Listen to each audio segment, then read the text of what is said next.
আসসালামু আলাইকুম, সবাই কেমন আছেন? আশা করি সবাই ভালো আছেন।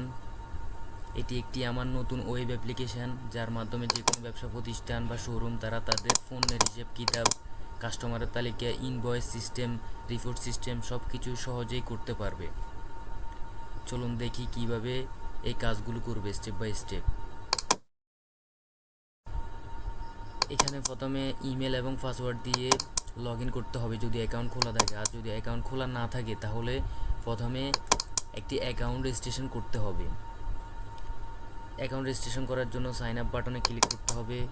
তারপরে অ্যাকাউন্ট রেজিস্ট্রেশন করার অপশন আসবে। এখানে প্রথমে একটি ইমেল দিতে হবে।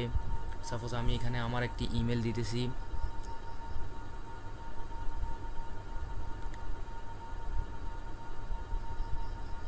তারপর এখানে ফার্স্ট নেম দিতে হবে। সাপোজ আমি আমার নাম দিতেছি এখানে। তারপর লাস্ট নেম দিতে হবে। তারপর একটি মোবাইল নাম্বার দিতে হবে। তারপর পাসওয়ার্ড দিয়ে অ্যাকাউন্টটি রেজিস্ট্রেশন করতে হবে। অ্যাকাউন্ট রেজিস্ট্রেশন করা শেষ হলে লগ ইন করে ড্যাশবোর্ডে ঢুকতে হবে। এখন লগ ইন করার সময় আমরা রেজিস্ট্রেশন করার সময় যে ইমেল পাসওয়ার্ড দিয়েছি, লগ ইন করার সময় সেই একই ইমেল এবং পাসওয়ার্ড দিতে হবে। দেওয়ার পর নেক্সট বাটনে ক্লিক করলে আমাদেরকে একটি ড্যাশবোর্ডে নিয়ে যাবে, অর্থাৎ এটি একটি আমার ড্যাশবোর্ড। এখানে আমার দোকানের যতগুলো আয়, ব্যয়, ক্যাটাগরি, প্রোডাক্ট যত কিছু আছে সবগুলো ড্যাশবোর্ডে শো করবে ডাইনামিক্যালি। এটা ডাটাবেস থেকে আসবে। তারপর কাস্টমার আছে, ক্যাটাগরি আছে, প্রোডাক্ট আছে, ক্রিয়েট সেল আছে, ইনভয়েস আছে, রিপোর্ট আছে। চলুন স্টেপ বাই স্টেপ আমরা দেখি। প্রথমে কাস্টমার, এখানে একটি কাস্টমারও নেই এখন আমি এখন আমার কাস্টমার ক্রিয়েট করব। কাস্টমার ক্রিয়েট করার জন্য ক্রিয়েট বাটনে ক্লিক করার পর কাস্টমারের নাম দিতে হবে প্রথমে। সাপোজ এখানে আমি একটি নাম দিতেছি সাব্বির। তারপরে কাস্টমারের ইমেল অ্যাড্রেস দিতে হবে। সাপোজ একটি আমি ইমেল অ্যাড্রেস দিতেছি। তারপর কাস্টমারের মোবাইল নাম্বার দিতে হবে। দেওয়ার পর সেভ বাটনে ক্লিক করলে কাস্টমার ক্রিয়েট হয়ে যাবে। অর্থাৎ এটি একটি ডাইনামিক্যালি সিস্টেম, ডাটাবেজে এই কাস্টমারটি ক্রিয়েট হওয়ার পর এখানে শো করছে। তো আমি এখন একটি আবার নতুন করে কাস্টমার ক্রিয়েট করব। নাম দিচ্ছি শাহিন। কাস্টমারের ইমেল অ্যাড্রেস দিতে হবে। তারপর কাস্টমারের মোবাইল নাম্বার দিতে হবে। দেওয়ার পর সেভ বাটনে ক্লিক করে কাস্টমার ক্রিয়েট করতে হবে। তারপর এখন আমার দুইজন কাস্টমার ক্রিয়েট হয়ে গেল। আমি ইচ্ছে করলে এখানে কাস্টমারের ডিটেলসগুলো আপডেট করতে পারবো, অর্থাৎ কোনো কাস্টমারের যদি নাম বা নাম্বার ভুল দিয়ে পরবর্তীতে আপডেট করার অপশান থাকবে। এখানে আবার ডিলিটও করতে পারবো, অর্থাৎ আমি চাইলে আমার কাস্টমারকে ডিলিটও করতে পারি। আমি চাইলে আবার অর্থাৎ আমার দোকানে যতগুলো কাস্টমার আসবে আমি সবগুলো কাস্টমারের তালিকা এখানে ক্রিয়েট করে রাখবো। সবগুলো কাস্টমারের নাম, ইমেল এবং মোবাইল নাম্বার এখানে এন্ট্রি করে রাখবো, যাতে পরবর্তীতে কোনো সমস্যা হলে কাস্টমারের মোবাইল বা ইমেল অ্যাড্রেসে আমরা নোটিফিকেশন পাঠাতে পারি।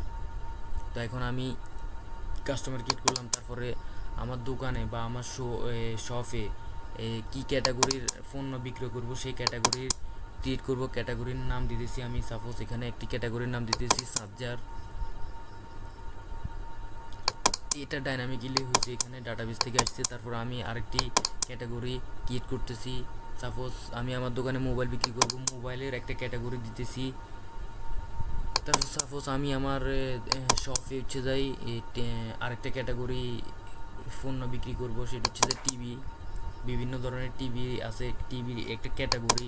আমি চাইলে আমি আমি এখানে ডাইনামিক্যালি আমি এডিটও করতে পারবো, আপডেট করার অপশানও থাকবে। অর্থাৎ এখানে সব কিছু আমি আমার মন মতো করে ইউজার এক্সপিরিয়েন্স বাড়ানোর জন্য সব কিছু আমি নিজে থেকে করতে পারবো। আমি চাইলে একটি ক্যাটাগরি ডিলিটও করতে পারবো।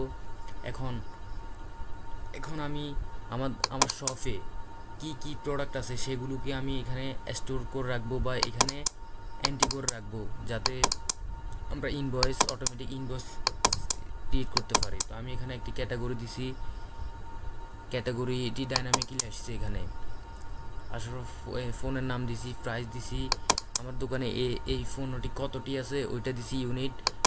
তারপর ফোনের একটি প্রোডাক্টের একটি পিকচার দিতেছি। এখানে একটি প্রোডাক্টটি অ্যাড করব।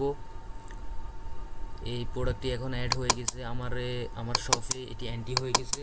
এখন আমি চাইলে আরেকটি প্রোডাক্ট অ্যাড করব আর করতে পারবো, অর্থাৎ আমার দোকানে যতগুলো প্রোডাক্ট আছে সবগুলোকে আমি এখানে অ্যান্টি করব আর কি, যাতে করে ইনভয়েস ক্রিয়েট করার সময় ডাইনামিক্যালি অটোমেটিক একটা ইনভয়েস জেনারেট হয়ে যায়। এখানে আমি একটি প্রোডাক্টের ফটো দিছি, তারপর এখানে দুইটা এখন আমার শপে দুইটা প্রোডাক্ট আছে। তারপর ইচ্ছে করলে আমি এখানে প্রোডাক্টের আপডেট করতে পারবো, অর্থাৎ প্রথমে যদি কোনো ভুল কিছু দিয়ে থাকি পরবর্তীতে এটি আপডেট করে সংশোধন করতে পারবো। তারপর আমি আমার পণ্যগুলো বিক্রি করার সময় এখানে একটি ইনভয়েস ক্রিয়েট করতে হবে। এখানে ইনভয়েস ক্রিয়েট, এখানে আমি যে কাস্টমারগুলোকে অ্যাড করছি সেগুলো ডাইনামিক্যালি এখানে শো করতেছে। তো এখন আমি কোন কাস্টমার কাছে বিক্রি করতেছি, সাপোজ আমি এখন শাইনের কাছে বিক্রি করতেছি, শাইনের সব কিছু এখানে শো করতেছে। আমি যদি আবার সাব্বিরকে ক্লিক করে সাব্বিরের সব কিছু এখানে ডাইনামিক্যালি শো করতেছে, অর্থাৎ তারপর আমি কোন পণ্যটি বিক্রি করব, অর্থাৎ আমি ওয়ালটন পণ্যটি বিক্রি করব। এখন এখানে কোয়ান্টিটি দিতে হবে, কয়টি বিক্রি করব আমি, একটি, সাপোজ একটি বিক্রি করব। এখানে ফোনের সব ডিটেলস চলে আসবে ডাইনামিক্যালি। তারপর এখানে ইনভয়েস ক্রিয়েট করার জন্য ডাইনামিক্যালি এখানে একটি ইনভয়েস জেনারেট হয়ে যাবে, অর্থাৎ এখানে আমি টোটাল, পেয়েবল, ব্যাড, ডিসকাউন্ট সহকারে অটোমেটিক্যালি ডাইনামিক্যালি এটা যোগ বিয়োগ গুণ ভাগ করে যা আসে পণ্যের দাম সব কিছু অ্যাকুরেটলি আমাকে একটি ইনভয়েস ক্রিয়েট করে দেবে, অর্থাৎ এখানে ইনভয়েস ক্রিয়েট হয়ে গেছে। অর্থাৎ তারপর আমি যদি ইনভয়েসটি কাস্টমারকে দিতে চাই, এটি একটি প্রিন্টের একটি অপশান থাকবে প্রিন্ট করার, অর্থাৎ এখানে আমি এখন একটি ইনভয়েস ক্রিয়েট করে ফেলেছি। তো এখন ইনভয়েসটি প্রিন্ট করার জন্য এখানে প্রিন্ট একটি অপশান থাকবে, প্রিন্টে ক্লিক করলে এটি অটোমেটিকলি প্রিন্টার থেকে প্রিন্ট হয়ে যাবে। প্রিন্ট হওয়ার পর এটি আমি কাস্টমারকে দিলে কাস্টমার এটি বুঝে পাওয়ার পর তার পণ্যটি নিয়ে যাবে। তারপর আমি চাইলে এখানে ইনভয়েসটি ডিলিটও করে দিতে পারি, আবার ইনভয়েসটি রেখেও দিতে পারি, এখানে রেখে দেওয়াটাই ভালো। তারপর এখানে আমি আমার প্রোফাইলও আপডেট করতে পারবো, আমার প্রোফাইলে আমার নাম, ইমেল অ্যাড্রেস, পাসওয়ার্ড এগুলো আমি ইচ্ছে করলে পরবর্তীতে চেঞ্জ করতে পারবো। যেমন আমি ফার্স্ট নেম প্রথমে দিছি সাজু, এখন দিছি টিআই, এখন তারপর লাস্ট নেম দিছি টিআই শফ। এখন প্রথমে যদি আমি মোবাইল নাম্বার ভুল দিয়ে থাকি বা কোনো কারণে ইনফরমেশন যদি ভুল হয় পরবর্তীতে এটি আপডেট করার অপশান থাকবে। এখন এটি আমি আপডেট সাকসেসফুল রিকোয়েস্ট দেখতেছেন, এটি সব কিছু ডাইনামিক্যালি হইতেছে ডাটাবেস থেকে। এখন যদি আমি আমার ড্যাশবোর্ডে যাই, দেখুন আমার এখানে কয়টি প্রোডাক্ট আছে, কয়টি ক্যাটাগরি আছে, কয়টি কাস্টমার আছে, কয়টি ইনভয়েস আছে, সব কিছু এখানে ডাইনামিক্যালি শো করতেছে।